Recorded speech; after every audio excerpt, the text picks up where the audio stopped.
ANC delegates adopt credentials of the majority of the party's provinces, and scores of villagers left homeless after heavy rains hit an Eastern Cape village.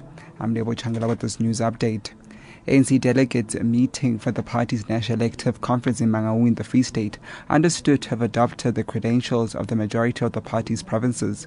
Credentials are a crucial step which set the tone of the streaming ahead of the elective conference. Senior political reporter Tsepo Ikaneng has more. Those inside the closed plenary session say it was a 3-hour-long battle. At one point, the Free State and Northwest delegates were asked to leave the debate. Earlier, both disgruntled groups in both provinces accused the conference of being in contempt of court for not discussing the outcomes of their separate court decisions. They have threatened to interdict the conference. With the credentials out of the way, now focus turns to elections. The Electoral Commission will be presented on stage and expected to later announce officials who have accepted nominations for the top 6 positions. Tsepo Ikaneng for SABC News in Mangaung. Deputy Finance Minister Nhlanhla Nene has given an assurance that the government will not act recklessly on any tax proposals that may emerge from the ANC's Mangaung conference. He was answering questions at a business breakfast organized by the ANC's Progressive Business Forum in Bloemfontein. This report is from Andre Jordan. Nene's comment comes as ANC policy commissions get down to debating economic proposals drafted at a policy conference earlier this year. One document which has the mining industry in particular worried is the State Intervention in the Mining Sector, or SIMS report. While it rules out nationalisation of mines, it does call for a 50% tax on excessive or windfall profits made by mining companies. Responding to a question from a mining company representative, Nene said the government had never taken tax policy decisions without consultation, and any changes would be taken through a parliamentary process.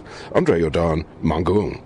Scores of villagers have been left homeless after heavy rains hit a new village in Tolo in the Eastern Cape.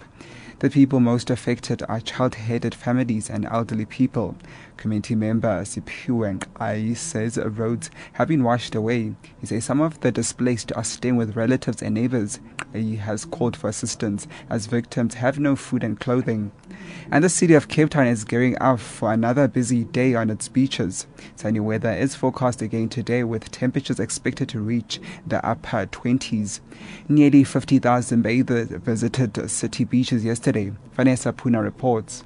A large volume of people is expected on Cape Town beaches this afternoon, and authorities have warned of heavy traffic congestion in certain areas.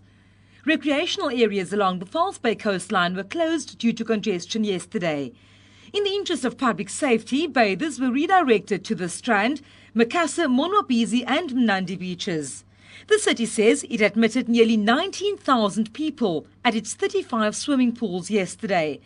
Law enforcement agencies, emergency and disaster management officials and volunteers will be out in full force to ensure the safety of the public. Vanessa Puna, SABC News, Cape Town.